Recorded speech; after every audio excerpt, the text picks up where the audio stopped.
안녕하세요. 2년 전 결혼한 30대 여성입니다. 남들이 보기엔 아직 한참 좋을 시기겠지만 이렇게 표현하고 싶지 않지만 가난하고 염치 없는 시댁 때문에 남편과 헤어지려고 해요.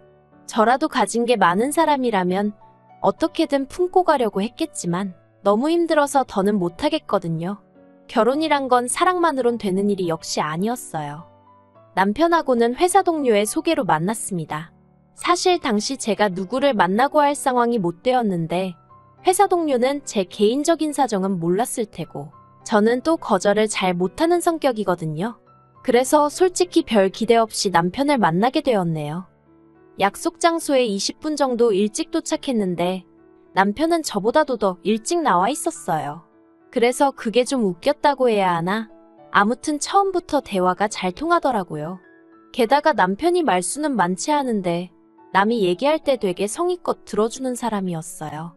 사실 요즘엔 다들 자기 얘기하기 바쁘지 남한테는 별 관심을 안 주잖아요. 그래서 그런 남편의 태도가 무척 마음에 들대요. 아무튼 점심 먹고 커피 마시고 남편이 다음에 또 보자며 애프터 신청을 해왔습니다. 그리고 이후로 저희는 4년 동안 연애를 하게 되었죠. 사실 연애를 하는 동안 결혼 이야기는 몇 번이나 나왔었어요.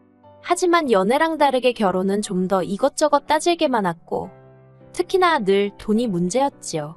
남편은 자기가 최소한 한 달에 350 정도는 벌게 되면 그때 결혼을 하고 싶다고 했고 저도 제 직장 문제가 해결이 되면 그때 하고 싶었거든요.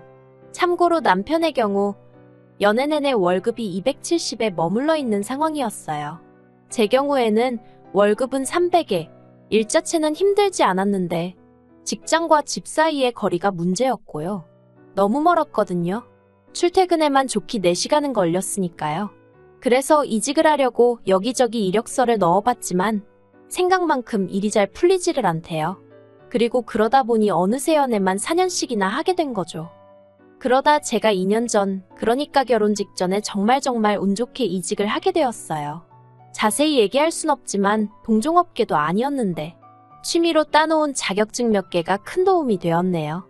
그래서 제 월급이 이것저것 다 제하고 한 달에 380 정도로 올라갔어요. 남편이 정말 자기 일처럼 좋아하더라고요. 그리고 그런 남편에게 제가 먼저 결혼 이야기를 꺼냈습니다. 더 늦기 전에 나 웨딩드레스 입고 싶다고, 그러니 우리 결혼하자고 했죠. 남편이 미안하다고 울다가 또 고맙다고 웃다가 아무튼 속사정을 모르는 사람이 저희를 봤으면 미친 사람들인 줄 알았을 거예요. 결혼할 때 시댁에서 1,000만 원 해주셨고 남편은 3,000을 모아뒀더라고요. 저는 제 돈 2,000이 있었고 친정에서 3,000 해주셨고요. 사실 저희는 둘 다 요새 말하는 소위 흙수저들이에요. 그래서 양가에서 그 정도 해주신 것만으로도 정말 감사하게 생각했어요. 정말이지 액수에 대한 서운함이나 섭섭함은 하나도 없었습니다. 오히려 받은 것 이상으로 잘해드리며 살아야겠다고 다짐했는걸요. 그런데 시작은 차였습니다. 시댁엔 당시 남편을 제외하고도 식구가 넷이었는데 시부모님과 2명의 신우들이 있었죠. 그리고 좀 황당했다고 해야 하나 싶은 게 온 식구가 각자 차를 끌고 다니더라고요. 특히 시부모님은 수입이라고 해봤자 나라에서 나오는 연금하고 자식들이 주는 용돈이 전부셨는데 말이죠. 그래서 잠깐이었지만 차가 2대씩이나 필요하신가 싶대요. 물론 제가 주제넘게 말할 건 아니라서 그냥 잠깐 생각만 했던 거고요. 그런데 저랑 남편이 결혼하고 얼마 되지 않았을 때였습니다. 당시 남편이 끌고 다니던 차가 말 그대로 폐차 직전의 수준이었고 그래서 일단 제 차를 갖고 다니라고 했었는데 남편이 그건 아닌 것 같다면서 제 차 타는 걸 무척 불편하게 생각하더라고요. 그리고 이 와중에 어떻게 얘기가 진행된 건지는 잘 모르겠지만 어머님이 당신들 차 한 대를 가져가라셨습니다. 공짜로 주시겠다면서요. 그런데 받아오는 게 맞나 싶었던 게 어머님이 주신다는 차도 남편 차 못지않게 낡은 차였거든요. 그러니 제 입장에선 굳이 이런 걸 받아서 나중에 차를 존내받았네 소리가 나오진 않을지 상황 자체가 탐탁치 않았어요. 하지만 남편이 시부모님이 좋은 뜻으로 주신다는 건데 그냥 기분 좋게 받아오면 안 되겠냐 하대요. 뭐 그래도 꾸역꾸역 따져보면 자기 차보다는 낫다면서요. 그런데 그렇게 받아온 차는 생각했던 것보다 훨씬 사정이 좋지 않았습니다.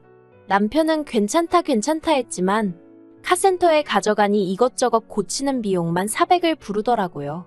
그래서 제가 남편더러 차라리 폐차하는 게 낫지 않겠냐니까 저더러 뭘 모른다면서 400으로 차를 살 수 있냐고 화를 내는데, 솔직히 사귀는 동안에도 다툼이 아예 없던 것은 아니지만 왠지 화를 내는 남편의 모습이 낯설게 느껴졌어요.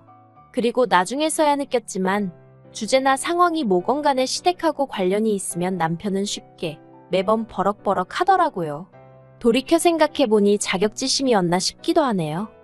아무튼 그래서 그 차를 기어이 400만 원이랑 큰돈을 주고 고쳤는데, 더 황당한 건 이후에 시부모님이 보이신 행동이었어요.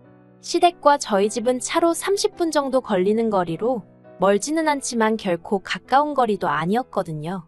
그런데 저희가 차를 고친 이후로 걸핏하면 차를 써야 하는 상황이라면서 전화 남편에게 전날 밤에 차를 주고 가라고 하시질 않나, 다른 차가 상태가 안 좋아서 그러니 빌려달라고 하시지를 않나. 어찌나 차를 가지고 이리저리 사람을 부르시는지 오히려 더 불편한 상황이 되어버린 거죠. 그래서 결국은 참다 못해 남편한테 차를 주셨으면 주신 거지 이건 뭐 어머님 아버님이 쓰시는 날이 더 많다고 한마디 했네요. 그랬더니 필요하면 가족끼리 빌려주기도 하고 그런 거지. 저더러 연애할 땐 몰랐는데 생각보다 되게 야박한 애어쩌네 그러더라고요. 참나, 어이도 없고 기가 막혀서 말이 안 나오대요? 그런데 남편은 자기 화를 못 삭히고 혼자 계속해서 울그락불그락 하더니 안 되겠다며 그냥 그 차 시부모님께 돌려드려야겠답니다. 그리고 저는 돈 400이 생각나. 너무 아깝더라고요. 그런데 그 400 때문에 안 된다고 하면 또 남편이 난리를 칠 것 같고 그래서 그래. 좋은 일 한 셈 치자 생각하고 그러라 했습니다. 그러다 얼마 후 제 회사에서 제 앞으로 차가 한 대 나왔어요. 제 직군이 영업직은 아닌데 업무 특성상 고객들을 밖에서 만나야 하는 일이 잦았거든요. 현장 방문을 해야 하는 경우도 많았고요. 그래서 지원이 나온 거였죠. 그런데 남편이 되게 부러워하대요. 그리고는 앞으로 자기가 끌고 다니면 안 되냐입니다. 필요할 때는 시부모님도 빌려드렸으면 좋겠다면서요. 가뜩이나 시부모님 차나 자기 차나 언제 퍼질지 몰라 불안불안했다나? 말 그대로 떡줄 사람은 생각도 안 하고 있는데 혼자 김칫국을 한 사발 들이키고 있더라니까요. 저는 그런 남편에게 회사 지원으로 나온 차라서 안 된다고 딱 잘랐어요. 괜히 책 잡힐 일은 하고 싶지 않다 했죠. 그랬더니 한다는 말이 안 되는 게 아니라 방법을 찾아볼 생각이 없는 거라면서 저더러 지밖에 모른다고 야박하다고 그러대요. 그래도 이후로 그럭저럭 지냈습니다. 원래 부부끼리 싸우기도 하고 또 풀어지기도 하는 거라더니 이런 건가 보다 하고 지냈죠. 그런데 올해 초였어요. 시부모님이 며칠 전부터 입맛이 없네, 속이 안 좋네 하셨는데 갑자기 고기가 드시고 싶다고 하시더라고요. 그러자 남편은 이럴 때 챙겨드려야 된다면서 시댁에 가자고 했고 그래서 뭐 한 끼 외식 시켜드린다 생각하고 따라 나섰죠. 그런데 시부모님께서 뜻밖의 이야기를 꺼내셨습니다. 요 근래 왜 이렇게 몸이 처지나 했더니 그게 다 마음이 힘들어서 그런 것 같다 하시며 해외여행을 다녀오고 싶으시다는 거예요. 그러면서 한 200만 원만 달라나요? 게다가 덧붙이시기를 시동생들한테는 당신들이 달라고 했다고 하지 말고 저희가 먼저 보내드린다고 했다고 얘기를 하랍니다. 동생들한테 먼저 모범이 되어야 애들도 뭔가 배우는 게 있지 않겠냐면서요. 당황스러웠어요.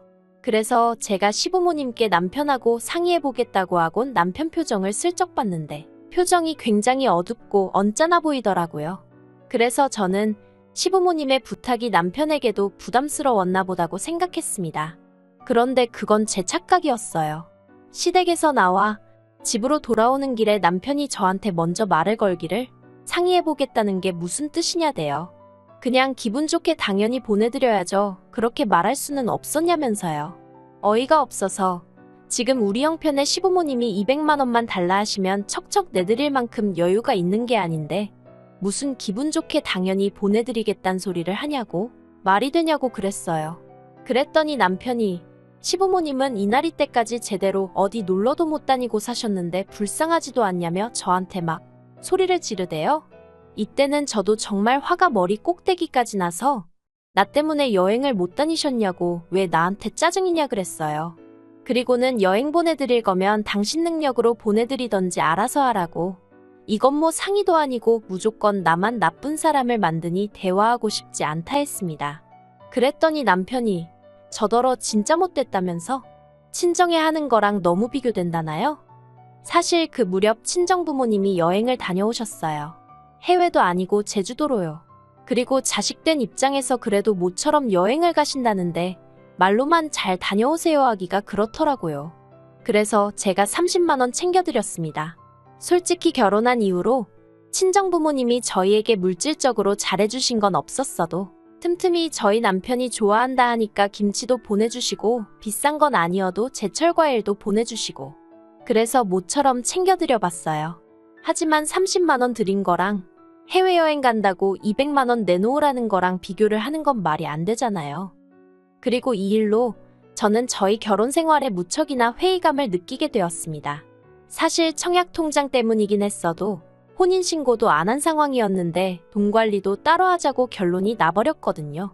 그리고 이건 사실 조금 철없이 들릴 수도 있지만 일하는 스케줄도 저는 9시 출근 6시 퇴근이 기본이었던 반면 남편은 아무래도 직업 특성상 11시에 출근해서 10시는 돼야 집에 왔어요. 게다가 남편은 주말에도 출근을 하다 보니 같이 시간을 보낼 수가 없었죠.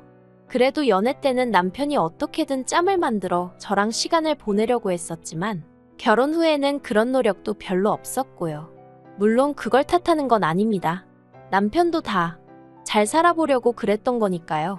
하지만 뭐랄까 자꾸 부딪히다 보니까 사소한 것도 서운해지고 이게 내가 그려온 결혼 생활이 아닌데 하는 생각이 점점 잦아지니 여러 가지로 감당하기가 힘들어지대요. 그리고 남편은 정말로 시부모님 해외여행을 보내드렸어요. 돈이 어디서 난 건지는 저도 모르죠. 자기 카드로 긁은 건지 어쩐 건지. 저도 더 알아봤자 스트레스만 받을 것 같아서 일부러 묻지도 않았습니다. 하지만 적어도 남편이 제 의사보다는 시부모님의 뜻을 더 중요하게 여긴다는 건 확실히 알게 되었고 그래서 크게 실망했던 게 사실이에요. 그러다 결정적으로 더는 이렇게는 못 살겠다, 헤어져야겠다 생각을 하게 된 건 지난주였습니다. 시부모님께서 물가도 많이 올랐는데 그렇다고 연금이 오르기를 하냐 너희가 주는 용돈이 오르기를 했냐 한참 동안 불평을 하시더니 도저히 안 되겠다며 이달부터 한 달에 50만 원씩 더 보내달라고 하시대요. 참고로 매달 30만 원씩 보내드리고 있었으니까 앞으로는 한 달에 80만 원씩 보내달라고 하신 거죠. 제가 너무 놀라서 그건 좀 무리라고 말씀을 드렸어요. 그렇게 해드리고 싶어도 그러다 보면 저희는 언제 집 사고 언제 애 낳고 하냐고 죄송하지만 저희 입장도 이해 좀 해달라고 말씀드렸죠.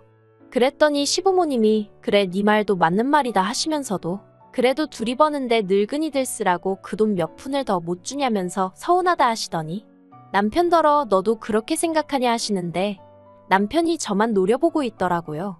그리고 그런 남편하고 괜히 옥신각신 하고 싶지도 않고 그런 모습을 시부모님께 보여드리고 싶지도 않아서 나는 먼저 갈 테니 할 이야기 있으면 하고 오라고 했습니다.